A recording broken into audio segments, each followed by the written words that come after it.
Hey, finance folk!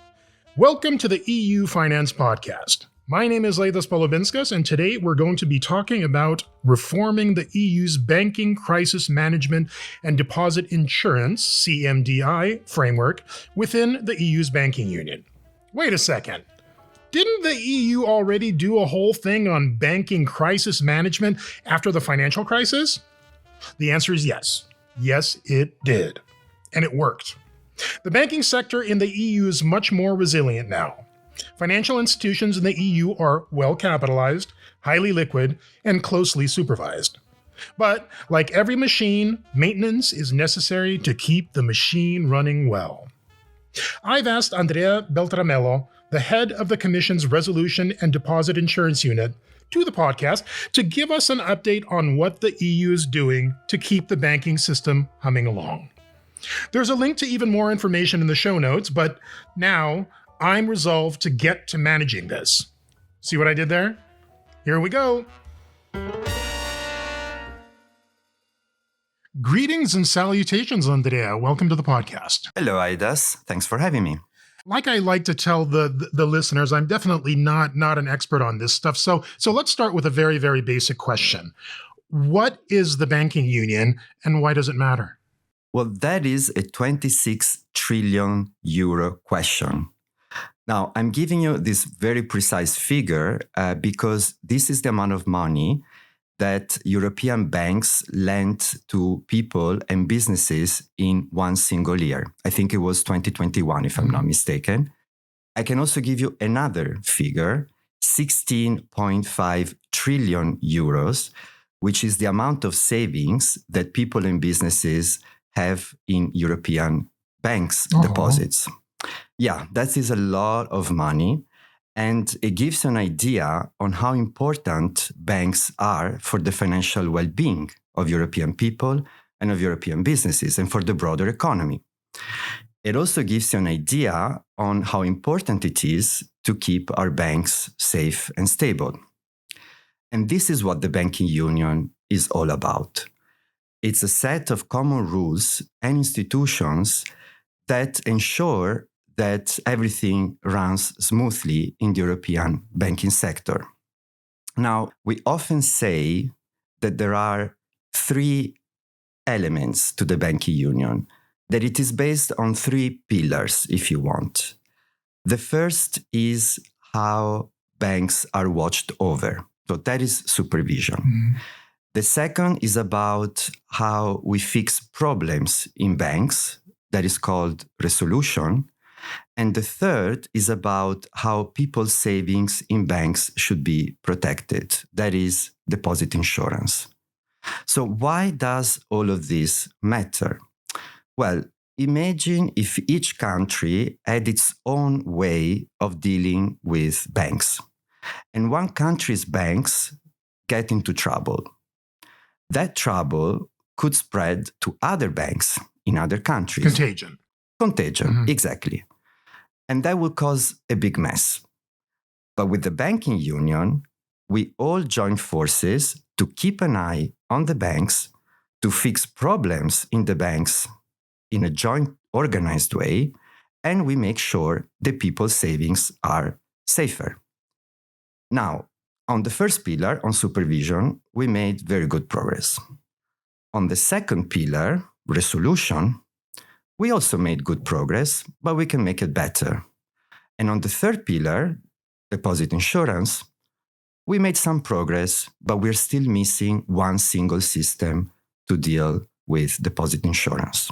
Okay, correct me if I'm wrong, but you guys did all of this after the financial crisis, right? Correct. I mean, like the banking union, that's when it started. Exactly. So, and I understand that you guys have recently put forward a proposal, which I guess you're gonna delve into a little bit. But why the proposal? Hasn't this already been done? We already have bank crisis management, and we already have the deposit insurance network, don't we? Yes, you are correct. We already have rules for handling bank failures and to protect depositors in case there is a problem with the bank. But we can make these rules better. This is actually what the EU finance ministers asked the Commission to do in June last year. And so the Commission took up the challenge. And in April of this year, we came forward with proposals to reform the EU Bank Crisis Management and Deposit Insurance Framework, or CMDI, to use an acronym. You know, we're very fond of acronyms in the European Commission. Now, you may notice that the Commission came forward with this proposal, with this reform, just a few weeks after some banks failed in the United States and in Switzerland. But I want to make it clear that our reform was not in response to those crises. Actually, it had been in the oven since long before those events.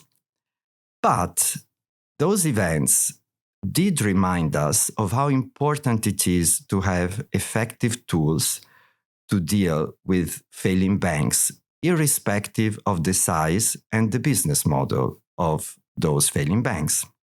I'm insisting on the size aspect because in the EU, we have not used the tools that we have to deal with failing banks to the extent that we could have. And this is particularly the case for medium-sized banks. Oh. Right. So not the largest banks, not the smallest banks, but those that are, let's say, a bit in between. So to fix that, we propose to make sure that a few more medium-sized banks can be put into resolution, because this can be a more effective, less disruptive way to deal with failing banks than liquidating them in normal insolvency, normal bankruptcy proceeding. Can you just give me a quick explanation of the difference between resolution and liquidation? Absolutely. Resolution means restructuring the bank so that you can preserve its critical functions, such as ensuring access to people's deposits and loans to SMEs, which is a more effective way, which can be a more effective way to deal with the bank in trouble than just liquidating a bank and making it just fail. Because in this way, for example, you can transfer the good chunks of a failing bank to a healthy bank. And in this way, people will wake up the following morning and still have access to their bank accounts without interruption. Got it. And SMEs will still have access to their loans without having to, for example, cut down on some of their operations. So resolution can be less costly, more effective, less disruptive than just liquidation for a failing bank. So authorities will be able to choose between resolution and liquidation. Mm-hmm. It's their choice. What we want to do is to set criteria to frame that choice. So to make sure that the conditions are right to choose resolution when this is in the public interest. Let me also emphasize that with our reform, national authorities will continue to have a broad set of tools available to them, also outside of resolution, if they need to deal with failing banks. So our reform in that sense fully takes into account the specificities of national banking sectors in the EU. We are not coming with the big harmonization hammer, if you want. Next to the scope of resolution, there is another important element that we need to fix, which is who pays? Yeah. How do we pay for failing banks? And here the problem is that too often we have seen in the past that governments have used taxpayers' money to deal with banks' failures. And that is a problem. But you may ask, if we don't use public money, who should pay then? Well, the cost of fixing the mess should ideally be covered by the stakeholders of the bank. So, for example, those who own shares in a bank, those who lend money to a bank, and the funds that the bank itself has set aside to deal with the possible crisis. Kind of like any normal business. Exactly.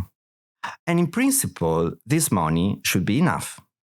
But in cases when this is not enough, then other banks should pay for that failing banks, just not the taxpayers. And this means that we should rely more on industry-funded safety nets that we already have, like national deposit guarantee schemes, like the Single Resolution Fund at European level. These are funds to which all European banks contribute to. They all pay into these funds. So here we're talking about 130 billion euros, which are not always used in the best way or not used at all. Now, the primary function of national deposit guarantee funds is and will remain to make sure that deposits are paid up to a guaranteed level of 100,000 euros. Don't we already have that? Exactly. So this will stay. This will not change. But we want to make it easier to use those funds in alternative ways when this can be more efficient, when this can be cheaper than just paying the depositors after the bank has failed. Got it. I always like to ask, I guess it's a question that most people think about when it comes to legislation, and is basically who benefits? Who's getting the benefit of your proposal? I mean, in your explanation just now, I heard obviously the taxpayers seems like they're going to benefit because then taxes aren't going to be used to pay for this. But who else is going to benefit? Well, the simple answer is everybody. Because we are all taxpayers, we are all having bank deposits, and we all have an interest in making sure that the banking system is safe and stable. But let me unpack it. Well, as you said, the taxpayers, indeed, I want to stress that because they will no longer be on the hook to foot the bill in case of a bank failure. And public money can then be put to better uses, like spending on public healthcare, public education, instead of spending that money on a failing bank. Exactly. Right? Then depositors. So as we just said, depositors are already guaranteed up to 100,000 euros, and that's per depositor per bank. This will remain. And actually, we are increasing the protection. So for example, we are extending this protection to some public entities like schools, hospitals, municipalities for the deposits that they hold in banks. And finally, the banks themselves will benefit, because they will benefit from a more effective crisis management system in case they get into trouble, and also because we can avoid that if one bank fails, contagion, as we said before, will spread to other banks. So in a nutshell, we all benefit from ensuring that the banking system is safe and that banks can continue to lend safely to people and businesses, and that savings that are held in banks are well protected. Got it. Another one of the questions that I always ask, and it's not always satisfying to hear the answer, but it is important because it usually sounds like maybe I'm blaming the legislators a little bit. Where are we with this proposal? How long is it going to take for it to come into effect, or what happens next? Well, I'm afraid I will not be able to give you a better answer than you usually get. As I said, we made our proposal in April this year. Now it is in the hands of the European Parliament and of the Council of the European Union, meaning the member states. So both Parliament and Council are working separately to agree on their respective positions on what the Commission proposed. And we, Commission, are working with them, supporting them in those efforts. So what happens next? Once both Parliament and Council will have agreed on their respective positions, they will get together, also with the European Commission, to discuss, negotiate, and find a compromise on the final rules. When will that happen? I don't know, but I hope very soon. And not only because this reform is important in itself, but also because we think that with this reform, if it is successful, we will pave the way for more progress on completing the banking union, including by bringing about a European deposit insurance scheme. Yeah, I was instead of ending with that last question, you just brought it up. beyond this proposal, you just mentioned you've got the European Deposit Insurance Scheme, Aidas, as I think it's referred to, on the horizon. What's the difference? I mean, what is that, and why is the Commission pursuing that?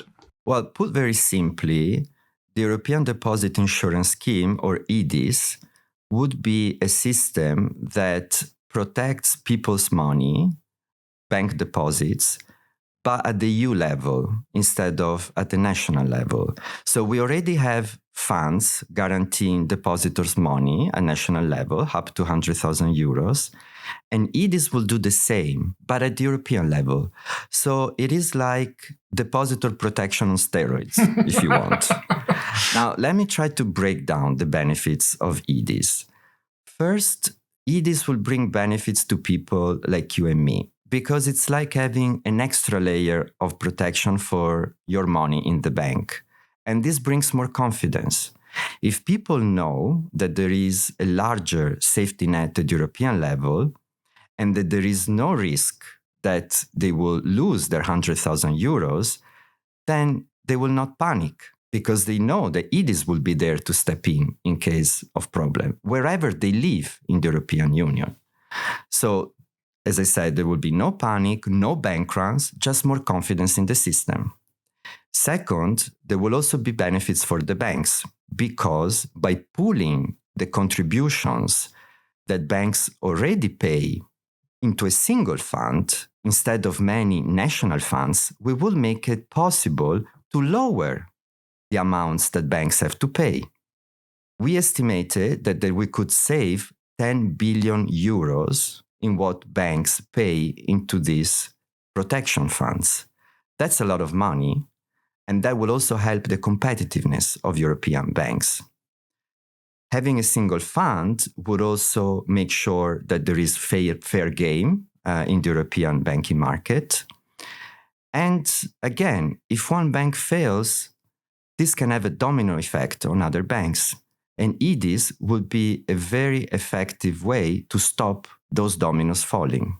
Now, as you say, EDIS is still in the horizon. The European Commission proposed to create EDIS in 2015, so already 8 years ago. But unfortunately, the European Parliament and the member states up to now have not been able to agree to EDIS. So there is one important element, one pillar of the banking union, which is still missing. And the European Commission believes that EDIS is as relevant today as it was proposed 8 years ago. So we hope that we can make progress on this missing element and in this way complete the banking union. Understood. Andrea, thank you so much for coming in today and teaching me about the banking union, about your proposal, and about the future of the deposit insurance system. Thank you very much. My pleasure.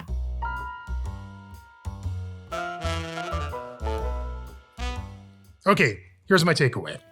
The EU banking system is in strong shape thanks to the unparalleled reforms put in place since the financial crisis. Our banks are now more robust and well placed to withstand shocks. The EU is maintaining an effective system to ensure all failing banks can be handled more effectively and coherently should the need arise, to preserve financial stability, protect taxpayers' money, and improve depositor confidence. The lessons learned from working on the big banks are now being used to benefit medium banks, small banks, and their depositors. Good things all.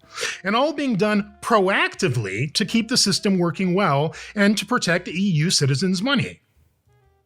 If anybody wants to do a deep dive, there's more information in the link in the show notes. That wraps up another episode of the EU Finance Podcast. Like and subscribe. Bye.